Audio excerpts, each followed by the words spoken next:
All right, well, we'll give the bell a second ring. Clap your hands if you can hear me. All right. All right, we're gonna go ahead and start the meeting. We'll start with introduction to guests and visiting Rotarians. So we have a full house on this side, which is nice to see, but it looks like it's all family, unless I'm missing somebody. And I'm, yes, oh, there we go. I did miss somebody. Melissa brought a guest. If you don't mind introducing yourself, please, and maybe either up here or Dan will hand you a mic. Are we working here? All right. If we're not, you can hear me. Small room. My name is David Harbison. I'm the market president for a new bank in town called Tower Community Bank. Used to work with Melissa, good friends with her, so she kindly invited me to Rotary this morning. I've been a Rotarian at different clubs throughout my career and excited to be visiting you guys. I'll be in a Madison location somewhere, so really interested in possibly maybe joining at some point. I did. She wants to say I did just move to Madison. We live in town Madison and love it. So yeah, love the community. Well, welcome. We're glad to have you. Okay, and on the Zoom side, I think we have a couple guests. We have our guest speaker with us, Ravi, who'll lead our presentation in just a couple of minutes. I think we have Ravi's brother joining us all the way from India. I think it's 5:30 p.m. over there, so they're ending their day and we're starting our day. But we have Ravi Bansal, and he's a Rotarian as well. There he is. He just raised his hand. He's a former club president, very involved in Rotary. Supesh, do you want to say good morning to us? And good morning. I'm Subhash Bansal. Okay, it's nice to have you on. And Supesh is going to listen to Ravi's presentation. I think it might be the first time he's listening to it. So great to have you. Thank you. Are there any other visiting or guests or visiting Rotarians on the Zoom side that I might be missing? If not, we'll move over to some club business and announcements. So a couple pieces of club business. Bill Holtzclaw is not with us. Not right now. So Bill's having a birthday on the 12th. So happy birthday, Bill, in case you see him. So it'll be Bill's birthday on May 12th. And a couple of pieces of club business. Now, Melissa, if you want to come up here, kind of talk a little bit about annual dinner.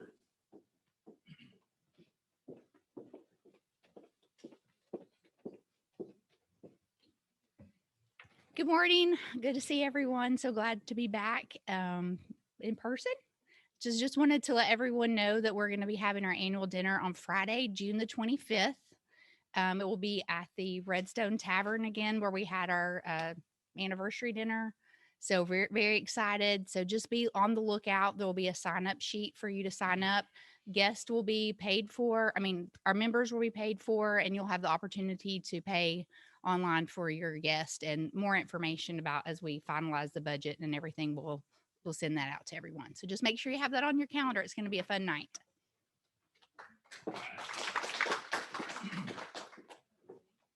And now Debbie's going to talk a little bit about Madison Employee of the Year, the program. I'm so excited to be back. Employee of the Year is going to look a little bit different this year. Last year, you may remember, we did have Employee of the Year. It was spread out over 6 feet and nobody could be there. So this year, we are going to be able to be there. Peter and Chris are going to be there representing Rotary. Normally, we would ask all of you to come, but we simply cannot do that because of the capacity in council chambers. We're wanting the employee, the firefighter, and the police officer to be able to invite not only their coworkers and their family, but anybody, their friends. So we're trying to be very mindful of that. It'll be at 6 o'clock this coming Monday night in council chambers. As you know, this is the 20th year that our Rotary Club has sponsored this program. So it is very appreciated and very needed because it's something that the city really appreciates our support on. And if you've ever been to one of these individuals are so excited, and it's just a really great program. So thank y'all for continuing to support this program. We will again have an employee, a firefighter, and a police officer. We do not choose those people.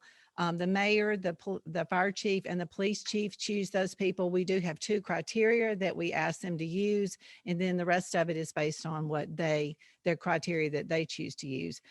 Thanks to Pat and Karen for hosting the receptionette, and the receptionette will be as you enter council chambers. We'll have bottled waters and beautiful decorated cookies, individually wrapped. So the reception looks a little bit different too. They will not come out right after the presentation and have a big reception with cake and all the bells and whistles, but everybody will be able to have something going in individually wrapped. So Karen and Pat have taken care of that for us. And then after that presentation, the firefighter, the police officer, and their superiors will come out, and Peter and Chris will come out and have their pictures taken with them. So that's what that'll look like this year. And again, this is the 20th year. So thank y'all a lot for supporting that. Yes, sir.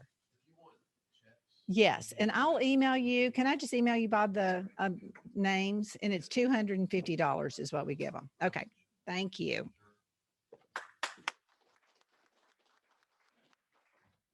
Thank you, Melissa, for leading our efforts with the annual dinner with Eric's help. And thank you, Debbie and Pat and Karen for putting together our Employee of the Year. Parrots update. We're meeting tonight. Several of us are meeting tonight at Chris's house in person. We had the strategic plan. We said we really want to change Parrots. So we're going to try to do that. So we're going to try to do that sooner rather than later. Instead of having another Parrots that looks a lot like the last Parrots, we're going to start trying to put in some significant changes. So anyway, we'll be at Chris's house. If you haven't been invited but you want to participate, please just let Chris or I know. It'll be at 6 p.m. tonight. So, okay. Any questions? If not, also in the strategic plan, go ahead, Cynthia. Okay. Also in the strategic plan, okay, we said we're a fun club. So we're about to have some fun. If you look at Fred over here, who's our sergeant at arms, he's looking a little bit different. He's going to do a skit with, I believe it's Melissa. I haven't seen this skit, full disclosure, so get ready to have some fun. Go ahead, Fred. Yeah, I mean, you just have to sit there and look pretty. I'm imitating a creepy old man.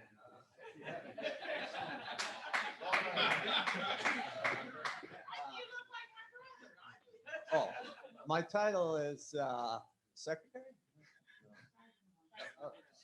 Socrates. No, sergeant at arms. That's right. And I want to renew, the fees. Right? We got our IDs here, right?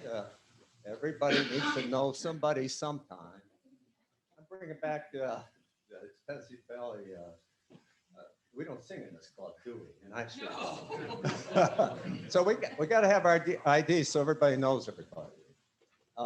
And then we have our badges. Our badges is what we're here for. We give back to the community. What else is it? Larry, help me out. I'm not going to call it out because I'm in violation. Well, we're not Sergeant at Arms, I don't have my rotary pin on this morning. We're not going to enforce it today. Then this goes in the I mean, I hardly ever enforce it. And then if you're late, I'm watching to see who comes in late. So there's $1 fine for that too. But I want to admit to something. Art Shaw got my name wrong back in the day. It's really Slick Willie. Yes. But I'm past my due date. So, but hey, I've got this brain that thinks he's 19 years old. And so being the sergeant at arms, I see a victim here or a loyal Rotarian.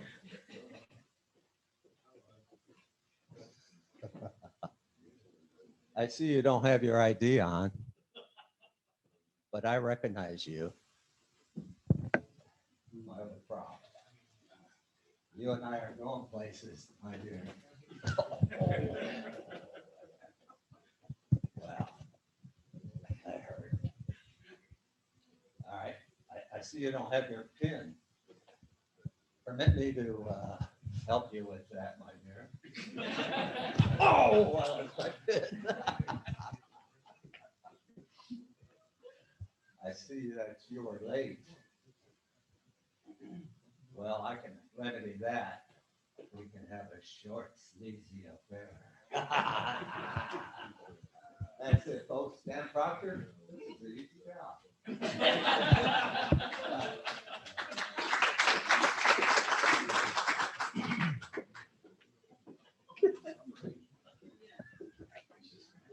Wasn't bad. Oh, okay, the card game. That's what everybody's been waiting for, right? You don't hear me sing anymore, do you? Okay, what's next? Because it's been a while since we've done this. Oh, Bragg's. Bragg's first? I should know, right? All right, hey, Bragg's? All right, Fine's first. Then the big card game. There's what? How much is in there, Bob? Plus, yeah. Any brags, or do you want to get right to the card game, folks? Okay, Ron, let's hear from you, buddy. No. Peter? Yeah. What do you got to say for yourself, young lady? Remember, I'm a creepy old man. Hey, you already know it. Hey, any others? Okay.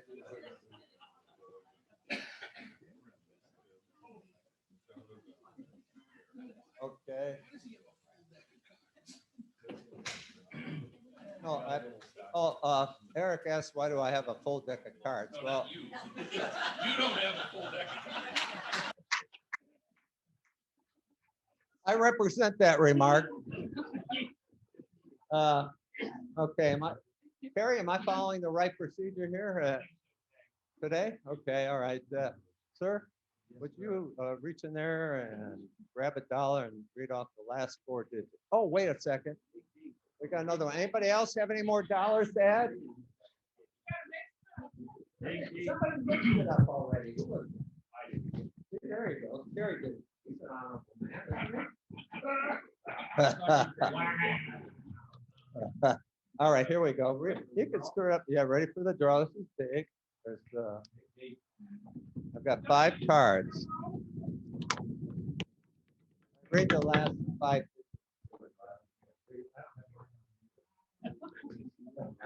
Yeah, that's in the letter. 2611F. Anybody have that? Oh,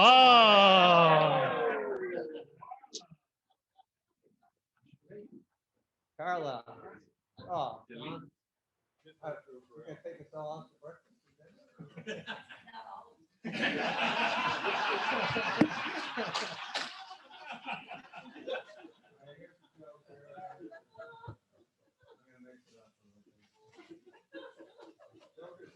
That's not nothing up my sleeve. Okay, here you go. You got 5 cards. Wow. Here we go. oh. Down the 4 card.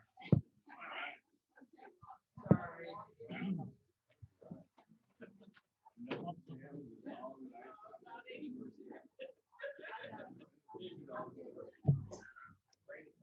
Okay, thank you all. As usual, Fred delivered on the funny and the fun. So thank you, Fred. Without further ado, we're gonna introduce our speaker. Bob Barnes is gonna come up and introduce the speaker and kind of talk about his connection with the speaker. And then we'll have Ravi lead his presentation. So Bob, if you don't mind coming up.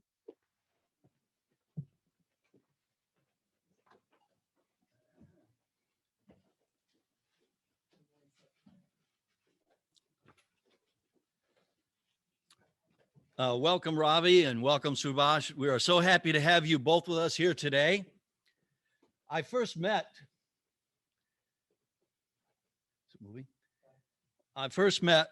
Ravi and his brother Subhash at the 2017 Rotary International Convention in Atlanta, Georgia. I was there at the invitation of my hometown Rotary Club of Western New York. And that was prior to me becoming a Rotarian. It was my good fortune to have met them both while visiting the House of Friendship, my inspiration to joining Rotary. Ravi, a Buffalo, New York based retired entrepreneur, is an amateur pilot with an obsession for flying. He owns a Cessna 400 single engine plane that he flew solo around the world in 2017 to raise cancer awareness and funds for an MRI machine for the Rotary Hospital in his hometown of Ambala, India. Ravi is here today to share his round the world flight experience with all of you. So let's welcome Ravi Bansal.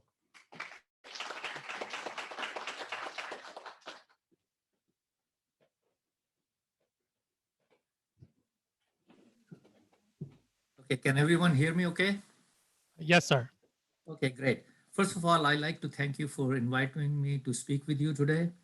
I really appreciate it and I feel honored. I'm going to try to do my very best. So let me start with my screen share here.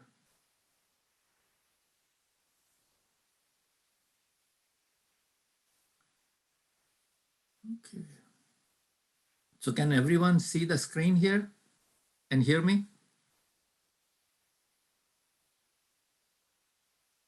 Hello? We can hear you, Ravi. Okay, so before I start my talk, I'd like to give you a little bit of my background in flying. So I always had interest in flying or becoming a pilot since I was a kid. In 1977, I attended Georgia Institute of Technology for my graduation. I went there to do my graduate school and earned my PhD there in 1977. While I was studying there, I joined the Georgia Tech Yellow Jacket Student Flying Club. And I learned to fly and I got my pilot license in 1977. I finished my studies, moved to Buffalo, took up a job with Lindy as an engineer. And as you probably all know, engineers don't really make that kind of money that they can afford to go and rent a plane and fly all the time. I just could not do it. And I had the pilot license, but I never really flew very much for next 30 years when I was working as an engineer and doing things. I just kept my pilot license current. Then I started a business in 1986, and my business was making oxygen concentrators and oxygen plants for hospitals. And that business became quite successful. And in 2005, I decided to buy a plane. I was already 55 years old, and I thought, well, this is going to be my maybe first and last plane, and I'll buy the very best I can buy. Most of the time, people buy a basic plane first and they practice, and then when they get good, they buy a high performance plane. But with me, I just decided to buy a high performance plane from the very beginning. So I bought this Cessna 400 in 2005. My business was doing really good and I was extremely busy. So the plane just sat in the hangar. I never really flew it very much. And then I ended up selling my business in 2013 and retired. So now I had this plane, which I had not flown much. I didn't really know how to fly high performance planes very much. And I was really not good at it, but I had this ambition in my mind. I'll take this plane and fly it around the world. I kept telling that to my family. It's a risky thing to fly around the world. They wouldn't let me do it. So 3 years passed, 4 years, and 2016 or 17, I went to Ambala to visit my brother. And I told him, I want to take this plane, fly around the world. And he said, it's a risky thing to do. And if you're going to take that kind of risk, why don't you do it for a good cause? And what could be a good cause? He suggested that Rotarians in Ambala had, I'm trying to move my screen here. Okay, so it's not going to the next page. I'm going to try to stop and restart the PowerPoint presentation and see if it works. I don't know why it's not moving.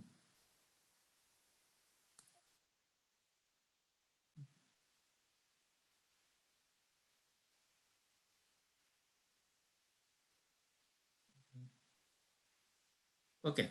So he suggested that Rotarians had built a not-for-profit hospital in 2005. And why don't I try to help that hospital? Made sense to me. I came back and I started thinking, okay, how does flying get connected to helping a hospital? So this is what the plan was. I found out that no one from India has ever flown a single engine plane around the world solo. So it would be a record flight.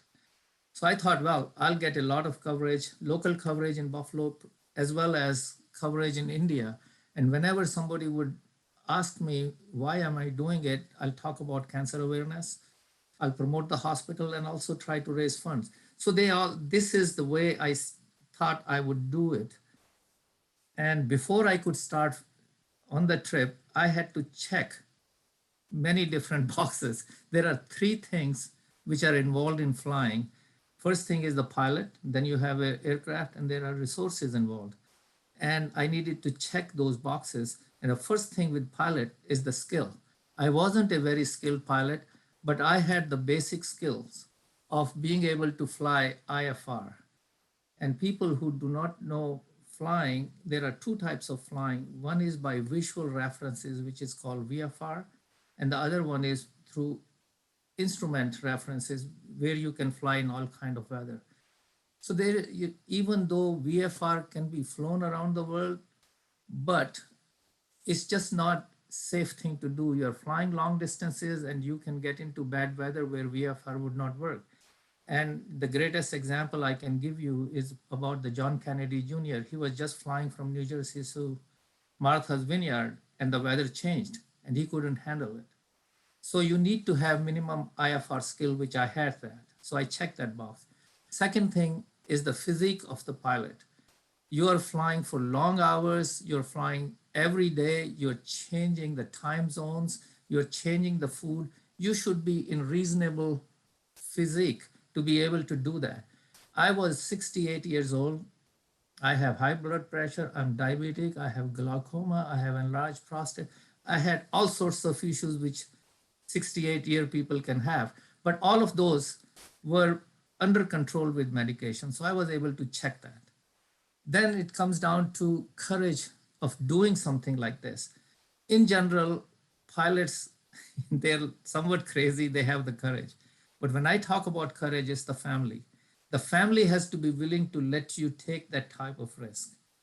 In my particular case, my wife is a physician. My kids, I was 68. My kids were grown up and independent. They were all doing good.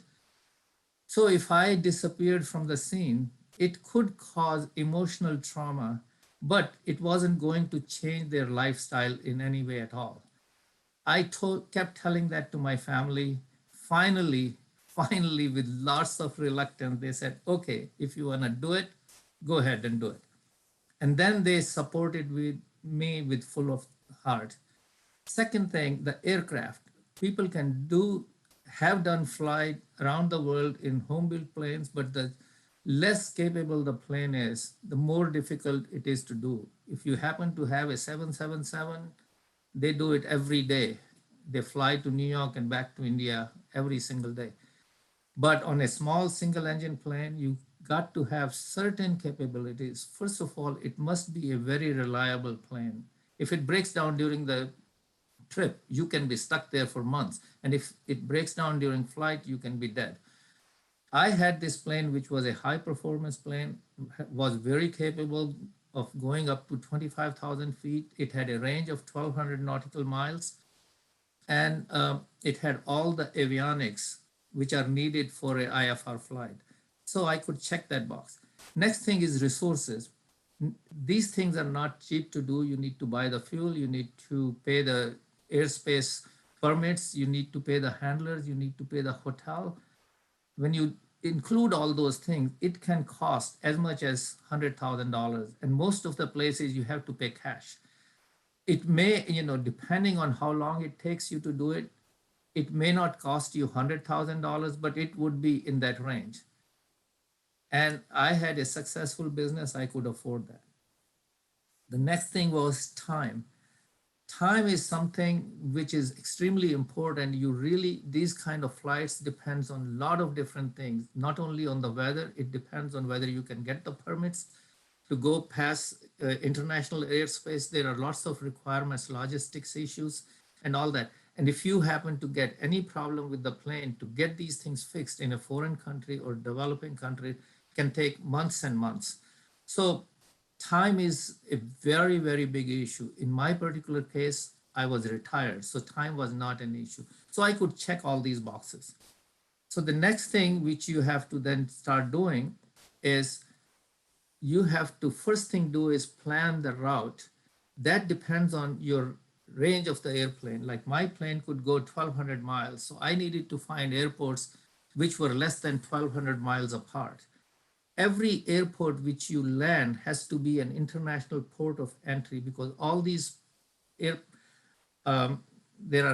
all these are international flights. You cannot just go to any airport. They must have custom, immigration, and quarantine facilities. The kind of plane which I flew takes aviation gas, which is not jet fuel. Now, aviation gas is relatively easily available in America and Europe because many people have these small planes. But when you get past those countries, in developing countries, people don't have those planes. They don't need this type of gas.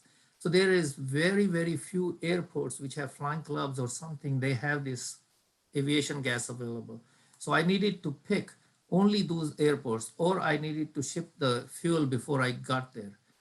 Then the main thing is airspace overflight permits and visas. You need to be able to get visas from all the countries you're going to fly. You need to be able to get the overflight permits. And when you're flying around the world, you almost go through every country's airspace. Like, I couldn't get permit to fly over Iran or over North Korea. Doesn't mean I could bypass them. I have to go around them. So you need to have, logistics worked out. So based on all these requirements, you plot a route. Can everybody see my pointer? Hello? On the computer? Yes. Yeah. Okay, so here is Buffalo. Now I needed to cross the Atlantic. I couldn't cross from Buffalo, New York to Europe directly because my plane did not have range. So I had to go up to Canada, in the very northern part of Canada, fly into Greenland, then Iceland, and then come down through Europe to India where I wanted to go, and then continue on down, and then through Borneo and Philippines, Japan. This is the route which worked for me from the point of view. These airports were international airports. My plane could make it there. So I selected that route. Now, if you look at this route, flying in from Canada to Greenland, it is almost at Arctic Circle.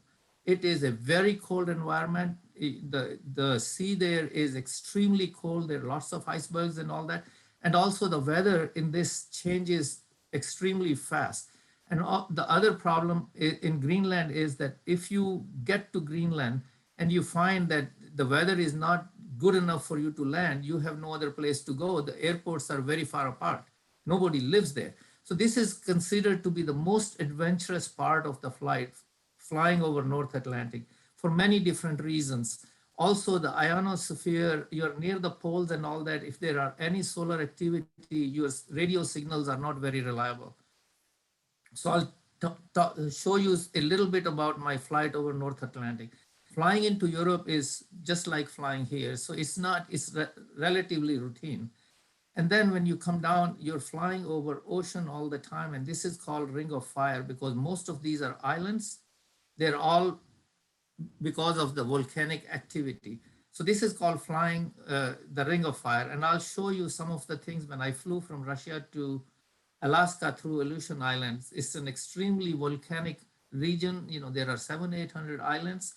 All of them are due to the volcanic eruption. So you fly over all these volcanoes, which is extremely interesting, can be scary as well. So once you plot that curve, you have to see how do you prepare for it. And if you see, I'm flying over water most of the time, and especially in North Atlantic, very cold water. So I had to prepare myself for that. And the way you prepare is there are different things. First thing, you prepare for the weather. There is no preparation for weather. You basically just don't fly if the weather is not good enough. It is kind of stupid to, to be flying and hoping, wishing that you were on the ground. It's better to be on the ground and thinking you were flying. So weather, you don't take chances with. Then the next thing you have to worry about is you have a single engine. What happens if the engine fails?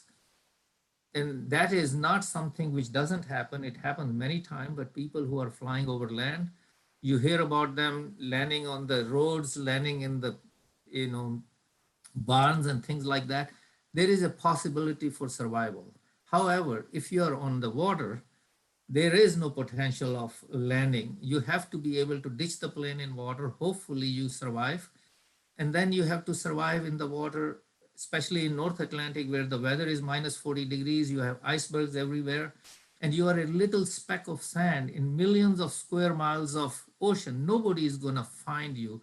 They can be sending planes or whatever search parties. So you need to learn how to attract the attention, not only survive in the water, but how to attract the attention of the search planes and all that.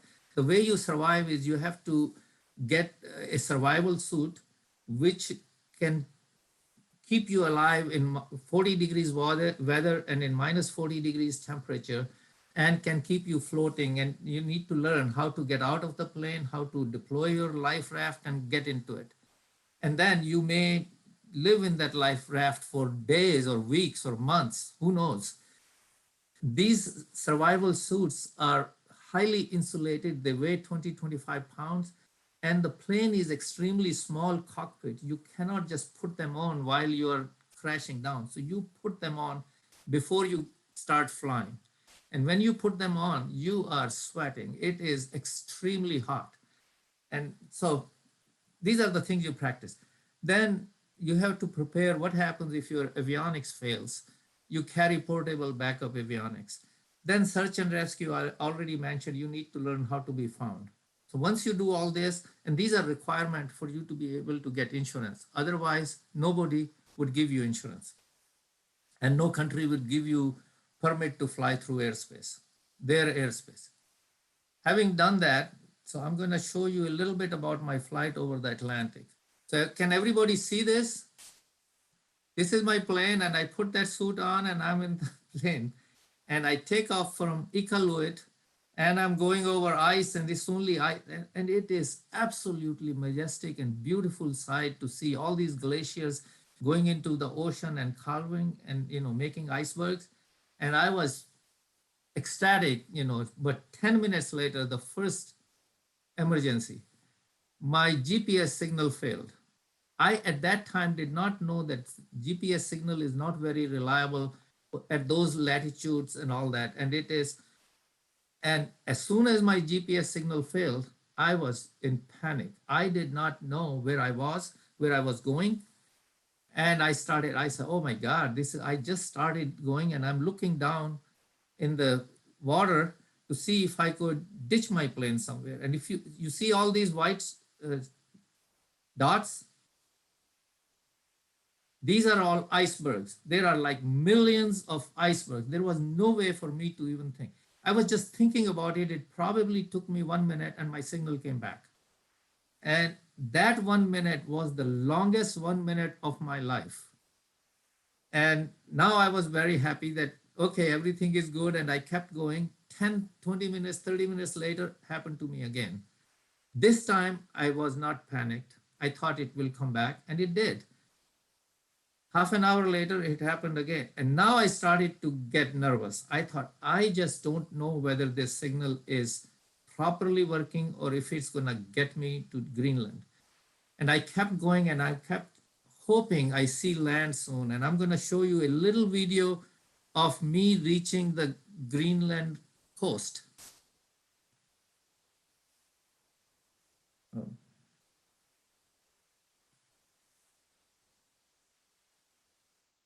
Can you hear it? Can you guys hear it? Yes.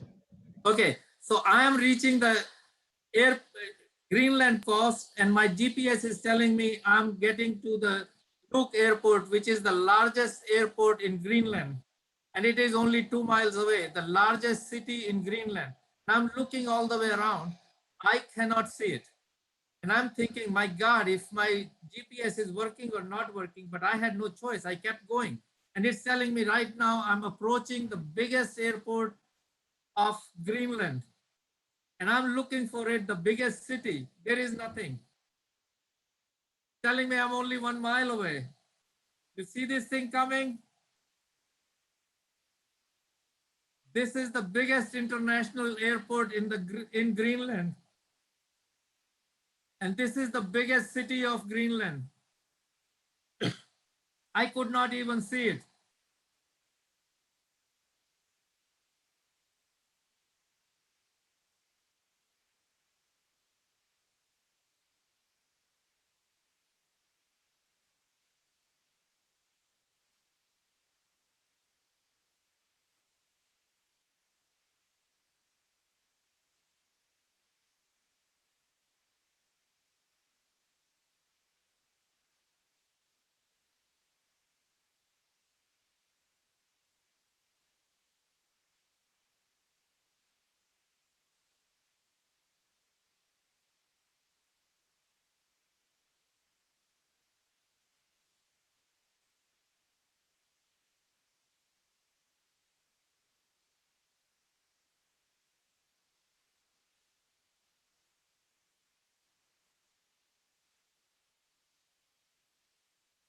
Okay, so this is the biggest airport. I was extremely happy to get there. This was around 10 p.m. in the night. The very first thing when I got there, it was 24 hours of sunlight. It blew me away. I could not, it was a very icky feeling, actually pretty neat. And I was thinking they would want all the immigration documents. There was nobody there. Nobody asked me for passport. Nobody asked me for anything. They're just happy to see me there. So then that was the part. And then I got into Europe, and in Europe, I flew to different cities. I attended different Rotary meetings. Some of the Rotary meetings, this happened to be in Bologna, Italy. They gave me $2,000 to help the hospital. This was in India. This was in Thailand. Again, I attended quite a few of these, and I was able to collect some money from there. So that is what I did there. Okay. And last part of my journey was going from Russia over Aleutian Islands to Alaska. And, I landed in Petropavlovsk in Kamchatka Peninsula. These Russians, they were extremely helpful to me. None of them spoke a word of English. We did sign language. They knew what I needed. They told me, just relax. We'll take care of fueling your plane and all that. They were extremely welcoming, and really, it was a pleasure to be in Russia for me. I flew, this is the Petropavlovsk city, and then I flew. Initially, everything was unbelievably beautiful. Every island I flew over had all these volcanoes. But after a while, after I went through 40, 50 of them, it started to scare me a little bit, because I was only flying at 10,000 feet. Some of the volcanoes were only 1,000 feet to 2,000 feet below me, and some of them were steaming. And I thought, oh my God, what happens if something erupts? But it was a beautiful sight for me to fly from Petropavlovsk to Alaska. So that was the end of my flight. A little bit about the highlights of my flight. Of course, my biggest highlight of the flight was getting to my hometown in Ambala. Now, Ambala does not have a commercial airport, but it has a military airport because it is a border town with Pakistan. Actually, that is the first line of defense for India. So that airport is a military airport. It is extremely secured. They have never ever allowed any civilian planes to land there. But because I was from Ambala, I was doing it for charity, and they gave me special permission to land there. Not only land there, the commander of the Air Force Base personally received me and welcomed me there. So this was the greatest feeling I ever had in my life. I was born in that city. I always dreamt about this. We went around the Air Force Base. And then I was invited to many different Rotary clubs to give talks there. My wife flew down to greet me in Ambala. And that was the highlight of my trip. So to end the thing, what was I able to accomplish? The very first thing I was able to accomplish, I became the first person of Indian origin to fly solo around the world. That was my ambition and dream. I did that. I was covered by local press, by national press. I had many, many interviews. So I was able to promote cancer awareness. Even in my hometown, they had Rotary clubs there arranged cancer awareness rallies when I was there. So that was great. And I was able to promote the hospital worldwide to all different, I was able to increase their donor base. And then I was able to collect enough money to buy them an MRI machine, which is, I happened to go there next year when the machine was being delivered. This is my wife and me, and the machine was arriving at the hospital. So that was my main accomplishments. And just to put these things in perspective, flying around the world is compared to climbing Mount Everest, because both of these require skills, courage. Skill and courage is the ultimate test of skill and courage. But more than 4,000 this, I did it 4 years ago. More than 4,000 people had climbed Mount Everest by then. More than 500 people had gone in space, but only 123 people had completed solo round the world flight in a single engine plane. And that I'm talking about since Amelia Earhart tried it, since that time. Now, since I finished, few more people have done it, but there are very few people in the world who have done that. And I became the first person of Indian origin to do that. And to do all this, I wrote a book which is called Clear Direct Destination. Clear Direct Destination is the command which the ATC gives you when you're just about to land at your destination. Basically, they tell you you're cleared to go to your destination. Because before then you're flying maybe flight plan route, which may be a little bit crooked or whatever. So I wrote the book, and this book actually, I put it on my website. I still have a website called raviworldflight.com. And I put a PDF version of the book on that. Any person who is interested in learning how to fly around the world, what it takes and how to prepare for it, can get it.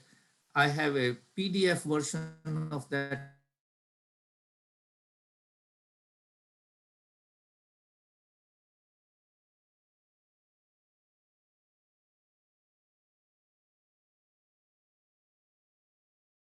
hospital.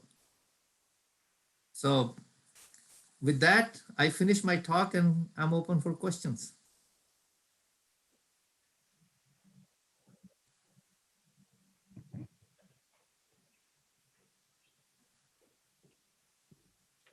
Wow, Ravi, that was quite a talk. I think we have a couple of questions, and maybe we have time for a few questions.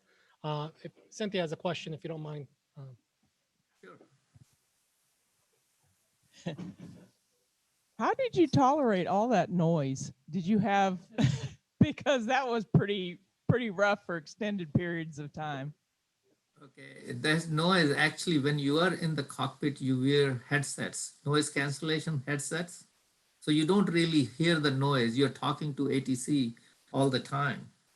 So that noise, because the camera was mounted on my windscreen and it did not have a headphone or anything on it. So you don't, basically when you're sitting in the cockpit, you're wearing a headset, which is noise cancellation.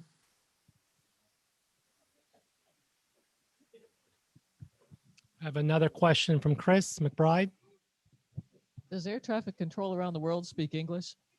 Yes, actually, as long as even in the sky, there are highways for planes, you have to go on those. If you are on an international highway or skyway, they're called, or jetway or whatever, all the controllers around the world must speak, and they do speak English. So if you are on an international Skyway, which is called Victor Airways, then you have English speaking controllers around the world. However, if you get into the country, like Russia is a huge country, not everything there is an international airway. So if you want to go to places which are not international airways, you are not allowed to fly without carrying a Russian speaking co-pilot with you. Or like in China, the same thing. But as long as you stay on international airways, they speak perfect English. Absolutely perfect, better than I could speak. How Okay, long did this trip take you? Okay, I took 46 days. I started on July 4th and landed back in Buffalo on August 20th. Out of 46 days, I spent 10 days on the ground in my hometown because I just wanted to be there. I got stuck in Borneo for lack of fuel. I ran into very heavy headwinds and I used more fuel than I had planned for. And I was 10 gallons short when I landed in Borneo, and I couldn't get that fuel for a week because it is, these are fuel is considered to be a hazardous material. It cannot be flown. It has to come by ship. And it just wasn't available. But luckily I found a flying club and they heard my story and they donated me that fuel in Kota Kinabalu, which is near Brunei. So I got stuck for 7 days there. And then when I reached Japan, Japan had a 72 hours requirement for permit application. You have to apply for 72 hours in advance. So it took me 3 days in Okinawa, Japan. And then when I got to Osaka, now you guys would love that. Trump was the president of United States. And Kim Jong-un, he called him a rocket man. And Kim Jong-un told him he's a dotard or whatever, senile old man. And there was a lot of tension. So the airport which I was going to land in Japan, which is very close to North Korea, they closed that airport and turned that into military airport for the time being. So my permit got canceled. I had to fly to a different airport, and then I had to stop in Russia one more time, and I had to get another permit. So it took me a couple days for that. So there were about 19 days which I could not fly. My flying days were only about 22 or 23, whatever it turns out to be. I think landed in 32 different airports around the world. So overall, it took me 46 days. Also, when I was in Greenland, the weather one day was not bad. And when I reached Iceland, I wanted to take a tour of Reykjavik. It's a beautiful city. I just could not, I just wanted to take a tour. So those were a few days I did not fly. 46 days total. okay. I think we have time for one more question, Al. Yeah. How many hours did you put on your plane? I put on 134 hours. The total distance I flew was over 26,000 miles. That's the, circumference of the earth, sort of. And, Wow. depending on, sometimes I had tailwinds, I flew east. So I was hoping to get all the tailwinds because the rotation of the earth. But jet stream, I never really got into the jet stream. So it wasn't that I always had tailwinds. I was flying at 15,000 to 17,000 feet, which is really not into jet stream. But if you could get up into jet stream and all that, you probably get tailwinds all the time. Okay. Thank you, Ravi. Thank you. I hope I did not make it too long. Oh no, it was just perfect. It was.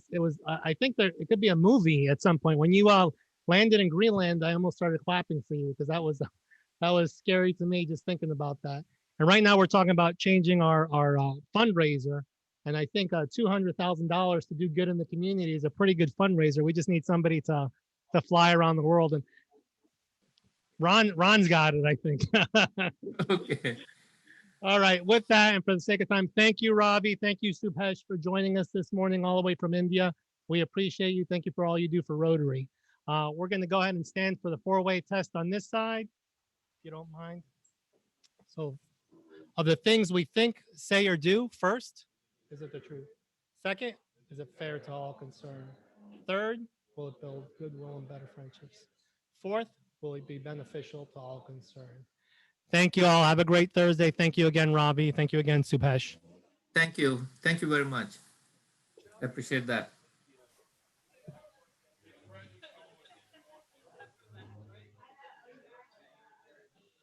Thank you, gentlemen, for letting me in your meeting. It was very interesting and I enjoyed.